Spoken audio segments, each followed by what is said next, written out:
Eto, sa usaping legal natin ngayong araw, gaganapin na ang confirmation of charges ni dating Pangulong Duterte sa International Criminal Court o ICC ngayong darating na Pebrero 23 hanggang 27. Pinayagan ng ICC na hindi dumalo si Duterte sa confirmation of charges dahil na rin sa naunang pakiusap nito sa korte. Nahaharap ang dating Pangulo sa kasong crimes against humanity dahil sa war on drugs ng kanyang administrasyon.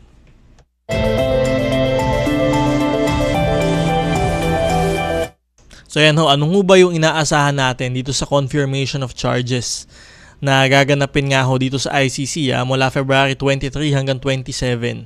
So next week na ho yan, itong papasok na linggo. Ano ho yung mga inaasahan ho natin?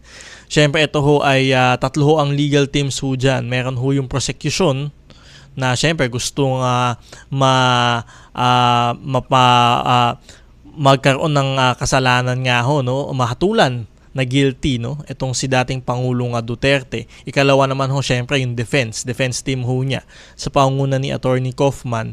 At ang pangatlo yung representative ng mga victims dito sa war on drugs ng kanyang administrasyon. So ano ho yung aasahan dito? Magpepresenta ho sila ng kanilang mga panig, mga argumento sa harapan ho ng mga judges dun sa pre-trial chamber. So ganun ho yung mangyayari. Kasi kung dito, sabi natin, confirmation of charges, ay ito daw ay parang preliminary investigation dito sa ating criminal justice system dito sa Pilipinas at na may halong arraignment kasi nga ho, ito ay nakaharap na ho doon sa mga judges. So ang gagawin ho nila ay ipepresenta ho nila yung kanilang mga panig at ang kanilang mga ebidensya. Ito na nga hong prosecution, depensa at yung mga biktima. So ang prosecution ho, meron na hong hinanda na charges, no?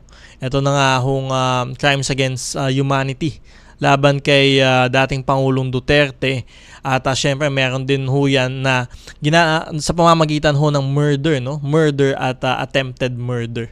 So yun ho yung sinasabi ho nila. So meron din hong tatlong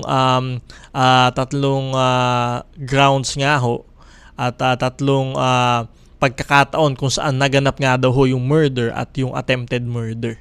So una ho dyan yung sa DDS na sinasabi, yung Davao Death Squad noong siya ay mayor pa. Pangalawa ho ay itong mga high valued targets nung nagsimula ho yung war on drugs nung naging presidente na ho siya noong 2016. Ayan ho. At kasama na din ho yung mga barangay operations o yung Oplan Tokhang na mas familiar ho tayo. So yung tatlong level ho na yun ho yung pagpepresentahan nila ng kanilang mga argumento o depensa. So ayan ho, yung una ho yung Davao Death Squad, pangalawa yung high valued targets nung nagsimula ang war on drugs at ang ikatlo naman ho ay yung sinasabi nating barangay operations o yung Oplan Tokhang. So, ayan ho yung pagpepresentehan ng mga ebidensya.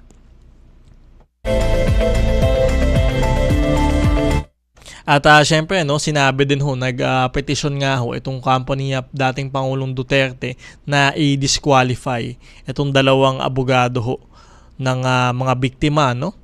Na sina Attorney Gilbert Andres at sila Attorney Joel Butuyan na nagiging guest din ho natin dito sa ating programa.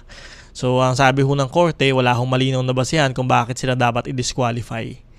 At kaya tuloy-tuloy pa rin ho yung pagiging abogado ho nila dun sa mga biktima ng war on drugs. So, yun ho ang mangyayari sa Feb 23 to 27.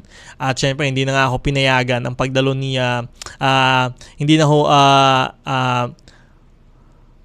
sabi nga ho ni dating Pangulong Duterte, hindi niya ni-recognize yung jurisdiction ng ICC. Kaya ayaw niya hong umattend dito sa confirmation of charges. At dito nga ho, pinayagan ho siya ng ICC. Kagabi lang ho na hindi na ho dumalo dito sa confirmation of charges. So sayang lamang ho kasi ito yung unang beses sana na makikita ho natin yung dating Pangulo simula nung March nung nakaraang taon, halos isang taon na ho, no? Simula nung dalhin ho siya doon sa The Hague, ay ngayon sana natin siya ulit makikita. Pero yun nga ho, ayaw ho niya magpakita doon sa confirmation of charges. Sinasabi ho niya na still wala hong jurisdiction ang ICC sa kanya, kinidnap ho siya at forcibly na dinala doon sa The Hague, no, nang wala hong due process. Yun pa rin ho ang sinasabi niya. At syempre dahil nga ho na rin sa kanyang health issues, kaya ayaw ho niyang umattend doon sa confirmation of charges. Ito ay pinayagan naman ho nung ICC. At sayang lamang ho kasi hindi natin masisilayan ang dating Pangulo at 1 taon na ho natin siya hindi nakikita simula nung siya ay dalhin doon sa The Hague. So ayan ho, no.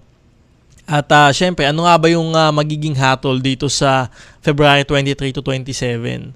So, hindi ho ito yung katulad ng iniisip ho ninyo na at the end of the week ay meron na hong magiging hatol nga ho, no?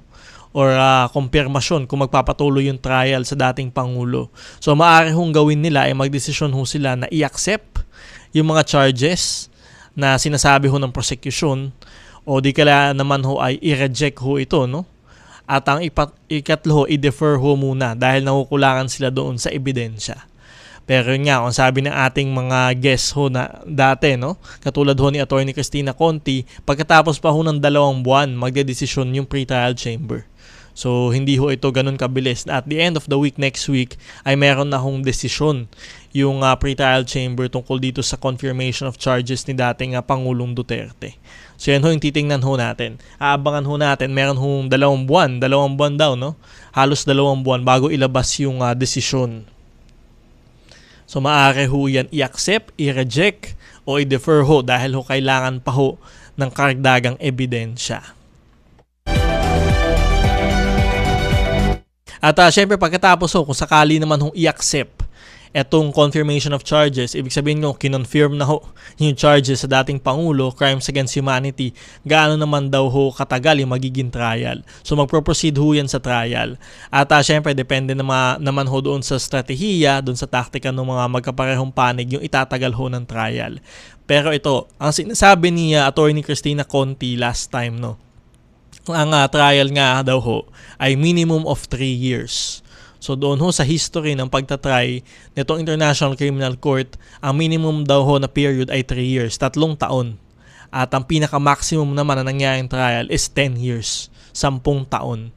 So ganun ho, 3 to 10 years daw yung magiging posibleng maging trial dito kay dating Pangulong Duterte. So titingnan ho natin yan kung yan ho ba ay makatotohanan kasi ho syempre ilang taon na ho ba yung dating Pangulo, 80 plus na ho siya, di ba? So kung 10 taon pa ho yung magiging trial ay maaring mas magkaroon pa ho ng balakid, no, sa kanyang kalusugan kung ganun. Pero nga, sinabi ho ng mga panig na syempre mas gusto ho nila na mas mabilis yung magiging pagdinig o yung trial nga ho sa dating Pangulo. Kaya yan ho, aabangan ho natin yan. Ngayong linggo, yung confirmation of charges, naka-livestream ho yan sa YouTube. At I think Facebook page ho ng ICC, no, International Criminal Court, papatak ho yan ng 5:30 ng hapon dito sa Pilipinas. Kaya lahat ho tayo, maaari ho tayong manood, tingnan ho natin ano ho ba yung magiging argumento pro and syempre yung depensa din ng dating Pangulo kasi hindi pa ho natin narinig yung depensa kasi ho, ang narinig lamang ho natin ay syempre yung mga inihahain ni Attorney Kaufman na about sa jurisdiction ng ICC, about sa kalusugan niya, pero mismong depensa ho doon sa nangyaring war on drugs ay na di umano na ang daming hong namatay ay wala pa ho talaga tayong naririnig na depensa. So yun ho, inaasahan nating marinig na depensa dito sa darating na linggo. Kaya tutukan ho natin yan 5:30 ng hapon, naka-livestream ho yan sa mga social media accounts ng ICC at doon sa mga ibang channels din ho, mapapanood ho natin yan. Kaya tutukan ho natin yan, makialam ho tayo at karapatan ho natin lahat na malaman kung ano talaga yung totoong nangyari doon sa war on drugs ng dating administrasyon.